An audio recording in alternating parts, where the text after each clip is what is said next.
Hello, Jared here again, and I'm back with another video called Stay on Your Game. There are no kitties today. I'm back to the life studies. I had not done them in a while, and I had been posting some stuff in some art forums, like in my sketchbook, online sketchbook, and a guy that's kind of critiqued me along this path over these last couple months reminded me that, hey, you haven't done any life studies lately. And I was like, you're right. I was actually thinking about that. And I immediately decided to start doing those. So in this video, I am going to do a spoon that I grabbed from the kitchen. And then I had a really tough one that a friend challenged me to do because I was trying to figure out things to do. And he said, why don't you do your Xbox controller? So I did my Xbox controller. So I'm going to have both of those in this video, and you can watch me paint a spoon and an Xbox controller. And the Xbox controller is not perfect. I realize there are some issues, but I'm not going to embellish on it. It's an exercise, so it's okay if it's not absolutely perfect. Anyway, the reason I'm wanting to talk about the concept of staying on your game, it took me a while to figure out the next video that I was going to do because there was a lot of things I wanted to talk about. There's been some things that have happened since my last video. And I wanted to make sure that what I talked about wasn't just, I don't want it to be redundant, but at the same time, it's like a new way of seeing some things that I've talked about in the past. A little bit between challenging yourself and staying motivated. So ever since that painting I did last time, I've been kind of been trying to keep everything fresh, where it's not so much doing the same thing over and over. I mean, even though I find myself drawing characters like the same one. I've drawn them at least, almost every character has been drawn or redesigned at least 3 or 4 times, maybe 5 or 6. Maybe more. I'm not really sure. But in the interest of developing a story and a world and characters, I constantly have to hammer away at it because there's just so much chiseling and refinement that I have to do. And last year it was really easy and a lot of fun because it was all brand new. Everything I did was fresh. And I'm like, oh man, I've never seen this before. Oh, I can't wait to try this. But now I've approached this point where I have done these things so many times in repetition that it is hurting a little bit of the way I think and the way I'm motivated. And I have been consciously like looking at myself going, wow, I'm definitely seeing this a different way than I did even 6 months ago, even the same year. It doesn't even count last year. So my mentality as an artist is slowly shifting as I'm starting to approach this area of more focus and refinement. So those of you who know me or have tuned in on these videos, yeah, I draw a lot of cartoon cats. It's not in vain, I promise. There's a lot of things that obviously I don't show in any of these YouTube videos because there's just so much content. One thing that I can be happy about is that I am still at a very consistent level of hammering away at like making sure I do something artistic almost every day. Even if I miss a day or those days where I'm like, man, I really don't feel like drawing, the next day I might put in a 4 to 5 hour session. So I feel like I'm still averaging probably 15 to 20 hours a week of just personal time. It doesn't matter if it's drawing characters or doing these life studies. But the life studies are definitely a breath of fresh air. I don't get me wrong. When I do these, at first I'm like, man, it's an exercise. I don't know. And then I do them, and then I have a blast. Like they're I don't know. They're so rewarding for some reason. And what's a little more personally irritating is that if I show it to like friends or family, they're always more impressed by these exercises than the thing that I'm really trying to work at. And I'm like, damn it. It's like, well, thank you, but it's not really what this is about. And I want to do characters, I want to do worlds and tell a great story. But not that I'm looking for that validation all the time, but that's something I'm going to talk about a little bit later in this video. Now, when I say the title of this video called Staying on Your Game, it's not really what you think. You might think, oh, well, it's just, hammer away. I've been talking about doing life studies and doing just lots of art. And it's not about that. It's about persevering and getting through the mental battles. Because I have endured some things that I didn't expect in the past month from the people that I kind of least expected it from, that challenged my mentality and view of what I'm doing and what I'm doing it for. And the thing is, I always knew what I was doing it for, but people came out of the shadows and started saying things. And this is what really made me sit down and really think, like, okay, I need to ask these questions to myself again and realize, what am I doing all this for? So, not to name any names, because God forbid I actually do that, I'm going to tell you a little story about what happened, because it's been on my mind for a really long time, and I haven't even told this person about it, and if they're watching this video, they're going to know it's them that I'm talking about. But I do feel it's important because this goes all the way back to the very first art blog I ever did, about people telling you, people stopping you saying, oh, why do you do that? Why don't you just quit? You're not even going to care about this. I remember mentioning that like months ago in the first video. And that's what I want to kind of say. What can happen to someone when they embark on something like this? So a very good friend of mine was in town, and he actually works in an artistic field himself, which is kind of ironic, and he's very successful at it. He has a successful career moving along in the entertainment industry, and I'm happy for him.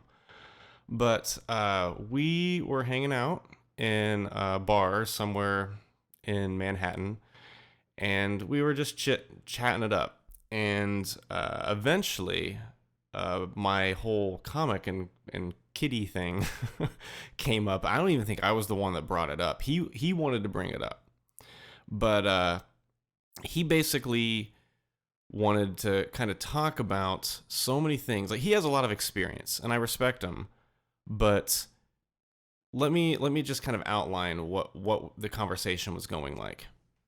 Keep in mind, I had made every art blog all the way up to the making of this video. This is the only one the one I'm currently making is the only one that hadn't existed at the time. He had told me that he had seen all my speed paints, but apparently he hadn't seen my art blogs. But all these things he was telling me, it was like this wise old man, sit on my knee, let me tell you how it really is and what you need to know. And the whole time he told me all these things, I was just smiling and nodding my head because I had already talked about it in every single one of my videos, which he had not watched. And I kept telling him to go watch them and just find out for yourself. Like, I'm already there with you. But like, some of the things he was saying were, you're not ready to make any of these videos. And I'm like, what do you mean? I still have a hell of a lot of experience in the music field. I've been doing art for 20 years of my life. Maybe not visual art, but I've definitely got experience. I know what it's like to put yourself out there for years and even be paid doing it in front of people and have people criticize you. I've been there. I've done that. But at the same time, when do you have someone dictate to you like, oh, well, who decides whether you're good enough to put out a video? I'm very conscious about what I do. These are like a catalog and a diary of my journey. And I've disclaimed in many videos, I'm not a professional. I'm not a professional comic book artist. I'm not a Steven Silver. I'm not an Alex Ross. I'm not these people at all. And I've never, ever claimed that I am. And all I do is I put these videos out to help others that might see it from the same light as myself, who might find out these things the way I did. All I'm here to do is help. Like, if we're going to hold ourselves to a standard where I have to be an Eisner Award-winning, nationally published person on DC, Marvel, or Image before I'm even allowed to go make a comic or a talking video on YouTube, well, what the hell? There'd be no videos on YouTube. Then he wanted to go on and talk about the first time I ever drew these characters, which was like January of last year. And I go back and look at it and I laugh. I actually showed it in one of my videos, my very first video, the beginning artists video. And that's all he wanted to bring up was, I remember when you thought that was so good and I was like, oh my God, it's not. Well, of course it's not. It makes me smile, but I really tried when I did it. And of course, I improve every day. An artist will never, I mean, you can still appreciate the things that you tried, but you're going to feel, you should feel like, wow, I'm so much better than that. That's the artist mindset. Like, oh, I can do better than that. Or, oh man, I can't believe I thought that was good. But at the same time, I don't try to feel that way because I know that every time I sit down and do something and I'm going to put it out there for everyone to see, I tried my hardest, and that's what I was capable of at the time. But I find it funny that he brought up that first picture, not anything else I've done in like 18 months, not any of my rapid progression and all the things that I've done, not one compliment, nothing. And then it would go on to, you're not even going to care about this in 3 years. And it's like, and I didn't say this to him, but I'm thinking in 3 years, volume 1 of my graphic novel is going to be done. So I'm like, what are you doing? I don't spend 20 hours a week doing art to say I'm not even going to care about this. It's 18 months later and I'm still rolling hard, baby. Like, I don't know what you're getting at.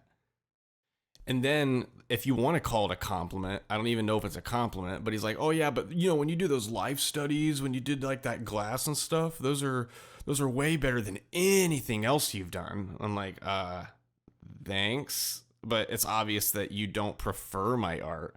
I've shown him, I'm inspired by her production. I also love her characters, but I showed him the Lackadaisy comic of Tracy Butler. And I remember him, and I'm gonna say, quote, that, wow, I'm so uncomfortable looking at this, I had to take it off my computer screen. He told me that, and I'm thinking, okay, Tracy Butler has been nominated for an Eisner Award. Her art is some of the best I've ever seen in any comic on any publisher anywhere. She competes with the biggest dogs of the country, of the world, and he didn't like her characters, and that's fine. But I'm thinking, well, if you don't like her characters, then I'm going to be willing to bet you don't like mine. So when you tell me you like my life studies more than my characters, no shit. I couldn't help but constantly think about what I said from my first artist blog as he was running all through this. When I said, you're going to have people come along that might try to beat you down a little bit. And I just kind of chuckled to myself as it was happening because I remembered saying that. I'm like, wow, I'm living the very thing that I talked about. And the reason I wanted to talk about this is that it can come from the most unexpected places. It doesn't have to be from some guy in an internet forum that you don't know and is nameless that says, oh, this is stupid. No, it can come from some of the most personal people that you know in your life. It could come from your mom or your dad or your siblings or your best friends. And in this case, it was that. And I was a little sad. I wasn't too surprised considering this person that I know, it's kind of their personality type. I kind of get it. But, I'm not looking for someone to enjoy my art. I'm looking for support. That's all I'm looking for. Like from my friends, because I've supported this person that was saying all this to me. They've had some dark times, and I mean really dark times. And I have always wanted the best for them. And now they are really getting their biggest stride in their career than they've ever had. And I'm happy for them, and all I wanted was the same back. But instead, I just got railed on for 10 to 15 minute conversation where there is virtually no compliments telling me that I should have every reason to just stop what I'm doing and give up. And I do think some of this comes from a little bit of the fact that I have stopped doing music over the last year and a half. And I've been with this person doing music, and we've all both been musical. since we met. We've known each other over 10 years. And I think the fact that I'm doing this drawing thing is irritating him a lot. And I think I saw a little bit of that in the bar. So I do think there was some bias. I do think that he was coming from a different place, like a personal, deep down emotional place, because he's watching this person that did all this music now just not doing it. And the reason I'm not is just it wasn't filling the void in my life. I would find myself stressing out for reasons I didn't know why, but I didn't know how to release it.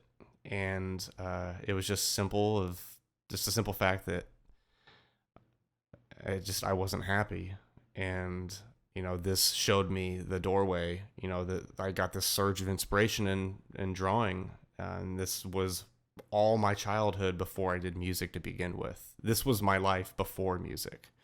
And I'm basically returning to the roots of something that I did, not by the suggestion of my parents, but by something I did myself. I picked up the pencil myself when I knew how to draw on a piece of paper. Whew. So, what is the point of all this? Sorry for being the Debbie Downer, by the way, but I felt I needed to kind of get that off my chest. So this video, I feel like, is a little bit of a vent session. So I do apologize for that. But if there's one thing that situation gave me about staying on your game, is it made me go ask the questions. It made me re-ask them. This is a year and a half later. Last year, I just was like a possessed soul, just drawing, and I couldn't stop. But now I'm consciously stopping, and I'm going, okay, what are you doing this for? And I asked those questions, and I would lay in my bed, just staring at the ceiling and thinking about it.